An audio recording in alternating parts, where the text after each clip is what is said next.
Gagasan itu asupan pokok demokrasi berkualitas. Gagasan mesti dipertarungkan. Yang terbaik akan menang. Semakin banyak politik gagasan mengisi panggung, politik identitas tak punya tempat bernaung. Simak Gagasan UKI. Assalamualaikum warahmatullahi wabarakatuh. Salam sejahtera untuk kita semua. Om Swastiastu, Namo Buddhaya, salam kebajikan. Teman-teman, beberapa hari lalu Badan Pusat Statistik atau BPS telah merilis statistik performa ekonomi Indonesia pada tahun 2022. Secara umum, ekonomi Indonesia pada tahun 2022 tumbuh 5,31% dibandingkan tahun 2021. Realisasi pertumbuhan ekonomi sebesar 5,31% ini melebihi prediksi Bank Dunia, yaitu 5,2%. Pada kuartal 1 2022, pertumbuhan ekonomi melaju di level 5,01% dibandingkan kuartal yang sama di tahun sebelumnya. Pada kuartal 2, pertumbuhan berada di level 5,44%. Padahal saat itu baru saja diberlakukan kebijakan pengurangan subsidi BBM. Kaum pesimis sempat koar-koar, katanya harga bakal meroket, daya beli akan melemah, ekonomi bakal gagal tumbuh, dan lain-lain. Kita patut optimis sama tangan dingin Presiden Jokowi. Lalu pada kuartal 3, pertumbuhan naik lebih spektakuler lagi, yaitu di level 5,72%. Nah, ini merupakan pertumbuhan tertinggi kedua negara-negara G20 atau 20 negara di dunia dengan ekonomi terbesar. Pada kuartal 4, pertumbuhan memang agak melambat di level 5,1%. Tapi secara keseluruhan, pertumbuhan tahunan atau C2C itu sebesar 5,31%. Mengutip kantor berita Bisnis.com, Menteri Investasi atau Kepala Badan Koordinasi Penanaman Modal atau BKPM, Pak Bahlil Lahadalia, mengungkapkan bahwa pertumbuhan ekonomi Indonesia sebesar 5,31% pada 2022 ini merupakan yang tertinggi di antara negara-negara anggota G20 sejauh ini. Sementara di ASEAN, pertumbuhan Indonesia berada di peringkat 3 setelah Vietnam 8,02% dan Filipina 7,6%. Catatan impresif ini terjadi di tengah berbagai dinamika global yang mengancam perekonomian Indonesia. Mulai dari perang dagang Amerika Serikat dengan Tiongkok, pandemi COVID-19 ya, saat itu masih diberlakukan PPKM, perang Rusia-Ukraina, krisis energi dan pangan, hingga ketegangan Tiongkok dengan Taiwan. Masih dikutip dari rilis resmi BPS, seluruh 17 lapangan usaha di Indonesia tumbuh positif. Bahkan dari 17 tersebut, seluruh leading sector atau sektor-sektor yang paling menentukan, paling berpengaruh, yaitu industri, perdagangan, pertambangan, pertanian, dan konstruksi, melanjutkan tren positif dan tumbuh mengesankan.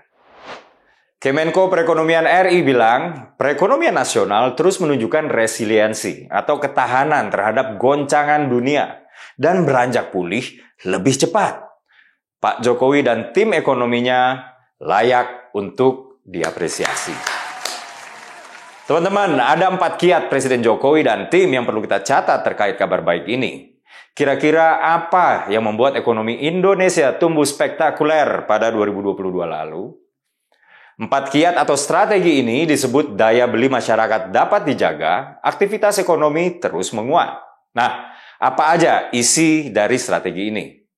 Pertama, konsolidasi kebijakan fiskal dan moneter yang kuat. Di sini ada penyaluran perlindungan sosial tambahan melalui BLT, BBM, bantuan subsidi upah atau BSU, dan dukungan APBD. Juga ada peningkatan realisasi subsidi energi listrik sebesar 22,41% dan BI 7-day repo rate yang mengalami peningkatan untuk menjaga likuiditas dan ketersediaan dana di bank-bank komersil.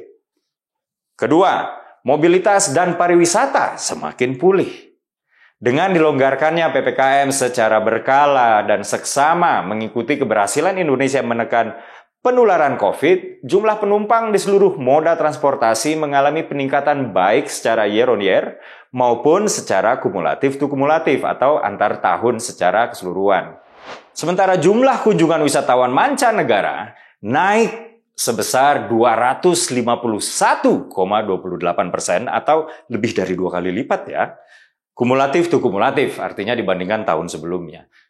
Rata-rata tingkat penghunian kamar atau TPK hotel bintang meningkat 11,54%. Dibukanya kembali hampir seluruh bandara internasional, penyelenggaraan event internasional, dan pelonggaran aktivitas pada saat hari raya keagamaan mendorong peningkatan aktivitas ekonomi masyarakat sepanjang tahun 2022. Tentu ini semua nggak akan bisa dilakukan kalau kebijakan menekan penularan COVID nggak berhasil. Nah, yang ketiga ini nih yang paling penting, yaitu stabilitas dan daya beli masyarakat terus terjaga. Inflasi atau kenaikan harga barang terhadap mata uang tercatat moderat dan tetap terkendali, yaitu pada level 3,5 sampai 5,5% pada sepanjang 2022.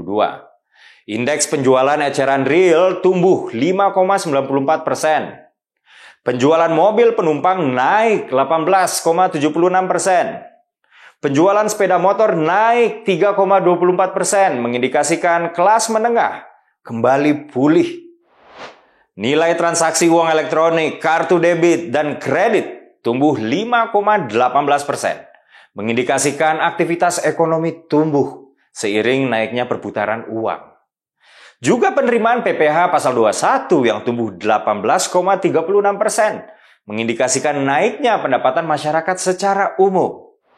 Terakhir, atau yang keempat, yaitu aktivitas produksi semakin ekspansif. Pada 2022 kemarin, kinerja sektor industri pengolahan naik sebesar 50,06% year on year, menggunakan Prom Manufacturing Index. Impor bahan baku atau hulu dan barang modal masing-masing tumbuh 23,04%.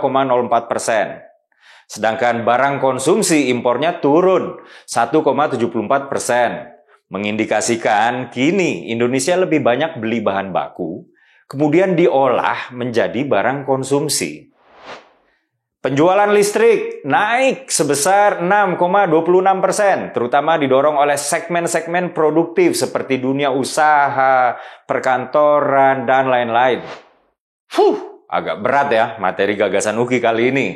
Ya, impor segala kita bahas, daya beli masyarakat, inflasi, kebijakan fiskal, moneter, dan lain-lain. Tapi nggak apa-apa lah, sekali-sekali kan. Setelah kita membahas semua indikator-indikator ekonomi yang dicapai Indonesia yang mengesankan tadi, serta kiat-kiat nyata pemerintahan Presiden Jokowi untuk mewujudkan itu semua, tentu nggak berlebihan untuk kita mengapresiasi kerja-kerja baik Presiden Jokowi dan tim selama 2022 lalu, terutama di sektor ekonomi. Terima kasih banyak, Presiden Jokowi.